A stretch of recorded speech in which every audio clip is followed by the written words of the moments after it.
বলিউডের জনপ্রিয় অভিনেত্রী রবিনা ট্যান্ডনকে এবার বাংলা ছবিতে অভিনয় করতে দেখা যাবে। সেই ছবির নির্মাতাদের প্রস্তাবে অভিনেত্রী নাকি প্রাথমিকভাবে সম্মতিও জানিয়েছেন।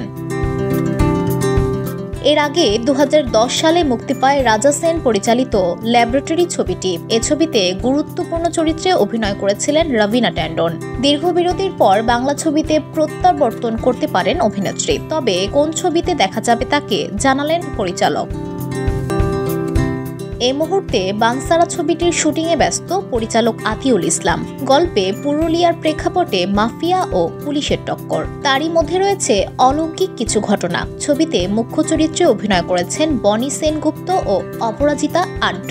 এই ছবিতে গুরুত্বপূর্ণ চরিত্রের জন্য নির্মাতারা রবিনা ট্যান্ডনকে প্রস্তাব দিয়েছেন। চরিত্রটি নাকি একজন ক্ষুরধার রাজনীতিকের। শোনা যাচ্ছে ছবির কলকাতা পর্বের শুটিংয়ে তিনি উপস্থিত থাকতে পারেন। এ প্রসঙ্গে আনন্দবাজার অনলাইনের তরফে পরিচালকের সঙ্গে যোগাযোগ করা হলে তিনি খবরের সত্যতা স্বীকার করে বলেন, বিষয়টি এখনো প্রাথমিক স্তরে রয়েছে। ছবিটা খুবই বড় আকারে তৈরি হচ্ছে বলেই আমরা রবিনার কথা ভেবেছি।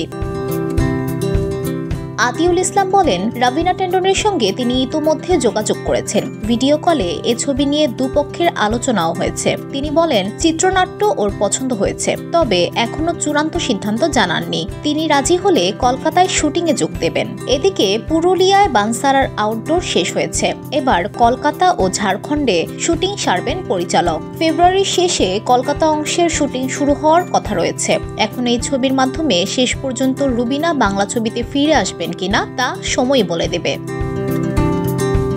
চলতি বছরে ছবিটি পূজায় মুক্তি পাওয়ার কথা রয়েছে বলে জানান Atiul Islam. VOD Bangla news desk.